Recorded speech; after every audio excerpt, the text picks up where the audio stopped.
Bueno, ben, empezamos este ciclo que se chama Gardas de 8 a 10 e vai enfocado un pouco darlle visibilidade a temas galegos e leva este nome pois un pouco para facerlle aí unha homenaxe a un poemario, un diario de a bordo do escritor Manuel Antonio e tamén aos mariñeiros e as gardas que realizan nos buques en alta mar. E bueno, pois como inauguración temos aquí connosco a Anselmo López Carreira, que é un orgullo e un placer inmensos. Eu non o tive como mestre, pero tuve a oportunidade de lelo e para min, sen dúbida, axudoume a afianzarme nas miñas ideas e postulados, sobre todo a ser máis crítico e a reflexionar sobre discursos pouco cribles ou dominantes das superestructuras, como por exemplo as inconsistencias contrastadas da historiografía española. Aquí hoxe está connosco para falarnos das orixes de Cangas na Idade Media, que é un amplo estudo de investigación que fixo el e que foi publicado alá polo ano 99, creo, publicado polo Concello de Cangas. Desde aquí, pois igual sería bo facer unha reedición. E nada, bueno, pois paso a presentar ao relator.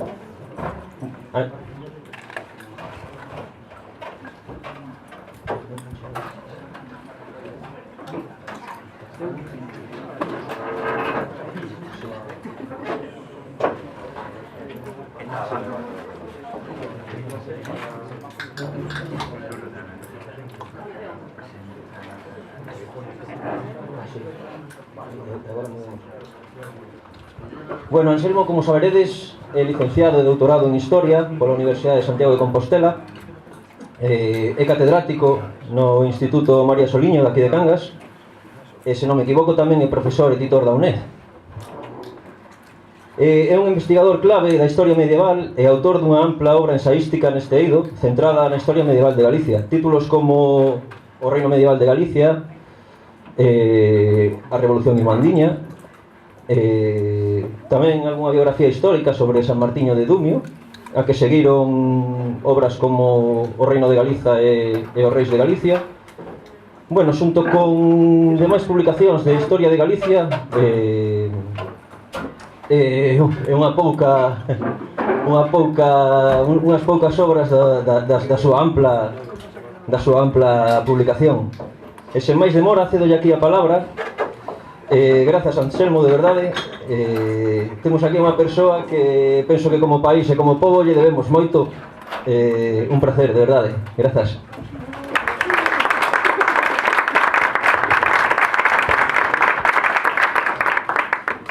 Vale, boas tardes, moitas gracias pola asistencia, moitas gracias polo convite que me fan. Para mí é un placer e parece unha iniciativa estupenda, ademais, que se aproveiten os locais para convocar a xente nunha época tan necesaria de actividades culturais, pois que haxa estes locais, que haxa estes foros que nos acollan. Falaronme desto, falaronme da posibilidade de dar unha charla de historia medieval. Desei que se escollese o tema e parece moi oportuno o tema que se escolleu. Hai anos, hai xa bastantes anos, pois ocurriuse. Ben, en realidade, cando acabei na universidade, ou incluso mesmo antes de acabar, cando me propuxen facer o que chama tesina, tese de licenciatura e despois a tese de doutoramento, o tema que a mí me interesou moito foi o tema das cidades, das nosas cidades, o tema do urbanismo, non? E isto por unha razón, porque en realidade unha gran parte do noso patrimonio é o patrimonio urbano, o patrimonio polos lugares polos que nos pasamos e que nos pisamos cada día. Lembro que hai anos, hai xa bastantes anos aquí en Cangas, pois empezouse a falar do plan urbano, do pexón, de tal, todas estas cousas, e entón falábase de proteger o casco vello de Cangas, non? De darlle atención real ao casco vello de Cangas, e había xente no Concello daquela época que opinaba que o casco vello de Cangas en realidade era pouco significativo, creo que decían, que desde o punto de vista cultural era pouco significativo. Por qué? Pois porque estamos afeitos e temos a mente deformada no sentido de que para que algo mereza a pena ten que ser verdadeiramente monumental. Se non hai unha catedral, se non hai un castelo, se non hai determinado tipo de grandes edificios, pois en realidade non merece moito a pena. E o que non se daban conta os residores daqueles tempos é que o propio trazado, e os lugares que pisamos cada día son unha parte importantísima do noso patrimonio. Os urbanistas, arquitectos e expertos en urbanismo din que realmente esa paisaxe que nos coñecemos desde pequeno, e en concreto en Europa, todas estas paisaxes urbanas ou semiurbanas nas que nos criamos condicionan dunha maneira enorme a nosa personalidade. Son os recordos que temos, que nos veñen á cabeza e os que nos foron conformando. E en certa medida a desaparición desas paisaxes, pois que en moitos lugares de Europa foi por efecto das guerras, pero aquí non houve necesidade de guerra, chegou coa especulación urbanística. A desaparición de todas esas paisaxes nos afecta grandemente, porque rompe un pouco o noso propio percorrido biográfico, o noso percorrido histórico personal, que é a nosa propia biografía. É moi importante que teñamos uns referentes cos que nos identifiquemos, pero claro, para ter eses referentes temos que coñecerlos. Entón é importantísimo que coñezamos os nosos espazos urbanos, porque se non nos coñecemos non nos apreciamos, se non nos apreciamos non nos cuidamos, e se non nos cuidamos acabamos perdendo. Eu lembro, a miña infancia pasou en Ourense, por exemplo, e lembro cando empezou o boom urbanístico e se empezaban a tirar edificios bellos e se empezaban a cargar zonas históricas, e moita xente pensaba, porque estaba ben, porque levantaban edificios con aluminio, edificios tal, oye, que moderno. Cando eso miramos en perspectiva, damos unha ollada, por exemplo, a Vigo, pois nos damos conta do que se perdeu, de todo o que se dilapidou, todo o patrimonio que había. E aquí en Cangas tamén, e ata tempos moi recentes, non? Tempos recentísimos, se estivo dilapidando parte dese patrimonio porque era descoñecido e non era apreciado. Que sei eu lembro un edificio modernista que había en Cangas, chamalle Casa da Luz, por exemplo. A xente maior coñecerá a Casa da Luz, e os máis novos, por desgracia, nin a coñecen. Ali cerca da gasolinera, por exemplo, a Casa da Luz, aquilo que é un edificio bello. Aquilo non era un edificio bello, era un edificio dunha gran personalidade de Cangas, como algo que lle confire unha personalidade enorme a Cangas, e xa quixeran ter moitísimos outros lugares do mundo, pois, por exemplo, a fábrica de Masou. Fábrica de Masou. Que é a fábrica de Masou? Unha bella fábrica que se caiu e se acabou. Pois non, se realmente quitamos Masou a Cangas, Cangas perde moitísimo, moitísimo. Xa non vai ser o mesmo. Pero se nós non sabemos apreciar o que eso significa, pois non imos cuidar. Entón, é moi importante que recoñezamos o valor que ten o simple patrimonio construtivo. Non os grandes monumentos, que aquí en Cangas, efectivamente, pola historia propia do que é a vila de Cangas, apenas hai monumentos arquitectónicos. O único monumento é a igrexa, o único monumento antigo que temos é a igrexa, e temos un monumento máis antigo, o que pasa que non o vemos, e moita xente non o coñece, pero Cangas ten unha ponte medieval, por exemplo. Cangas ten unha ponte gótica. Ese é o monumento máis antigo de Cangas, a ponte gótica de Cangas. Onde está a ponte gótica de Cangas? Onde está a ponte medieval de Cangas? Pois está soterrada debaixo da Praza das Pontes, non? Está soterrada debaixo de Benidorm. É desde logo algo realmente chamativo, non? Un lugar chamado Benidorm, Praza de Benidorm, e resulta que debaixo está a ponte gótica que ten Cangas, que sería o monumento máis antigo. Claro, todo eso non se lle dá valor. Non se lle dá valor, bueno, afortunadamente está aí, algún día se poderá recuperar. Hai un plan de recuperar desde infinitos anos, non? Pero aí sigue. Entón, a min pareceme que historiar as cidades, eu fixen precisamente a miña tese de doutoramento sobre a cidade de Ourense, fixen un libro sobre as cidades medievais galegas, e desde que me instalei en Cangas dixen, bueno, pois tamén podíamos facer algo de Cangas, a ver, cal é a historia da poboación de Cangas. E a poboación de Cangas, pois, ofrece aspectos contraditorios.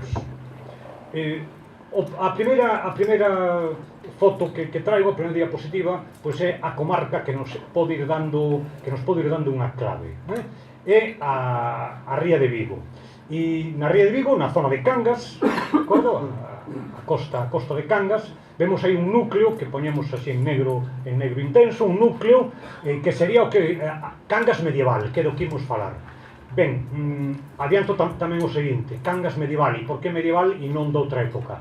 Pois porque en realidade a orixen de todas as cidades que nós temos en Europa pois é unha orixen medieval.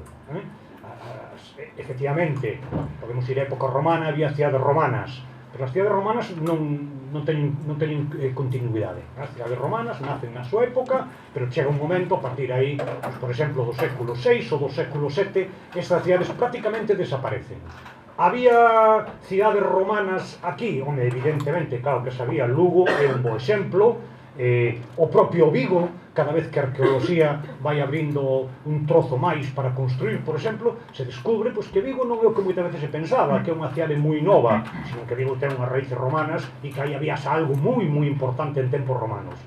Como queira que sexa, cando chegamos ao século VI, VII, aí produce unha estiase das cidades. As cidades redúcense, decaen en toda Europa, é un fenómeno europeo. Van quedando as ruínas.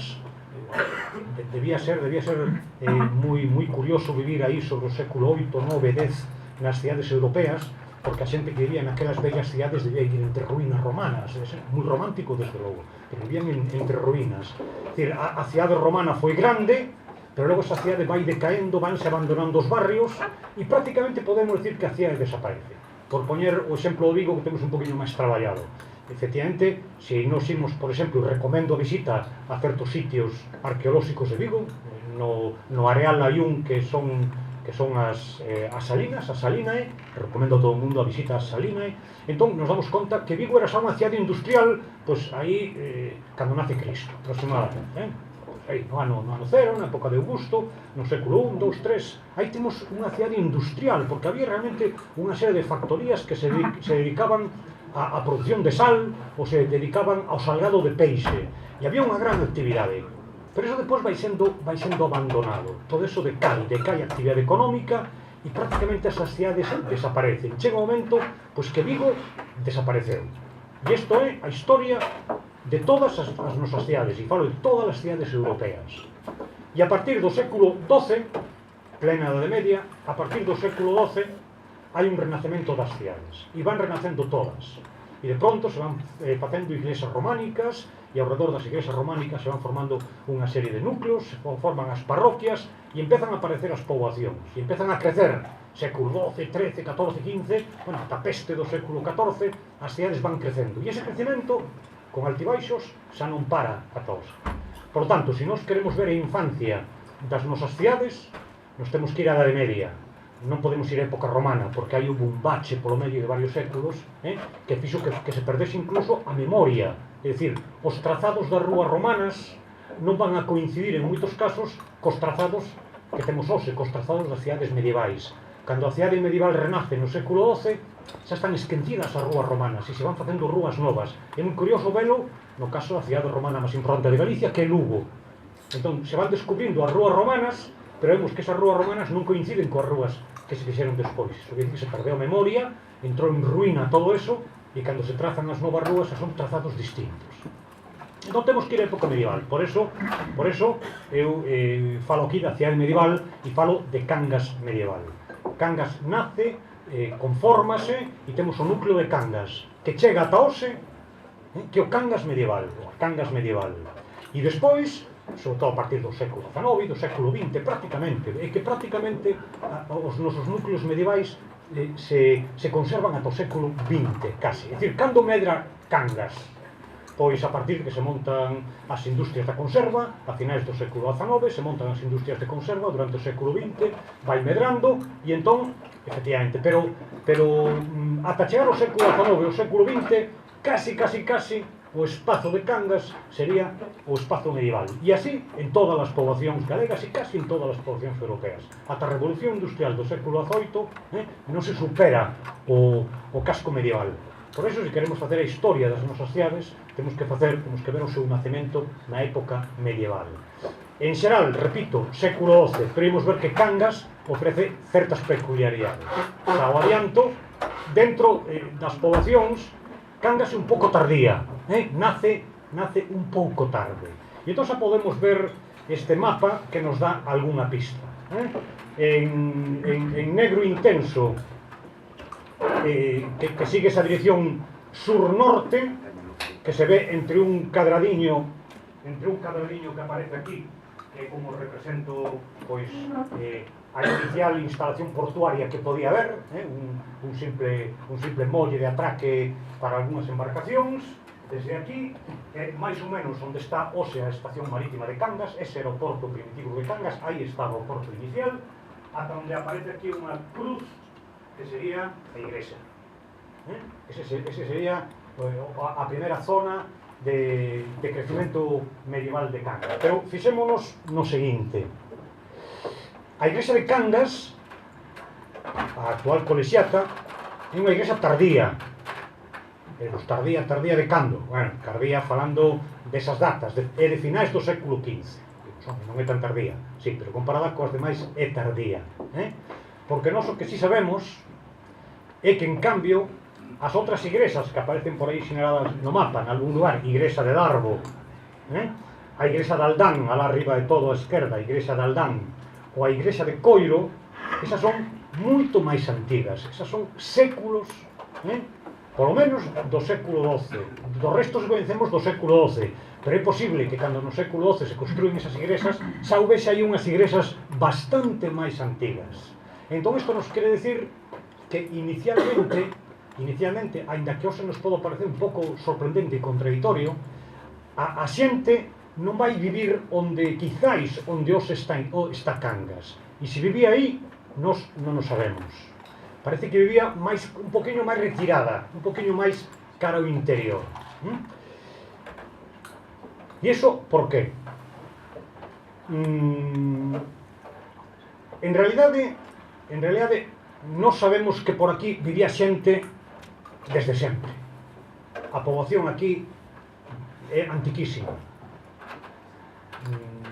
A memoria máis antiga que nos... A memoria máis antiga que nos podemos reconstruir...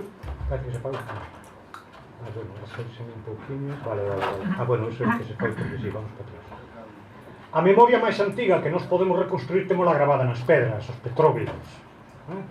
Os petróglifos nos levan, a mellor, pois, que sei eu, nos poden levar 1000 anos antes de Cristo.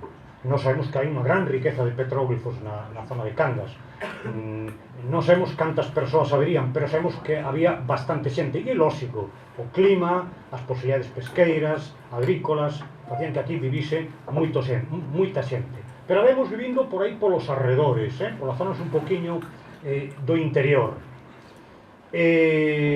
Os castros damos un salto de varios centos de anos, nos poñemos un poquinho antes do nacemento de Cristo, e temos os castros. Bueno, entón tamén sabemos, hai moitos restos de castros por moitísimas zonas, e claro, faise unha obra, ábrese o corredor e aparecen restos de castros, que había xente vivindo por todas partes.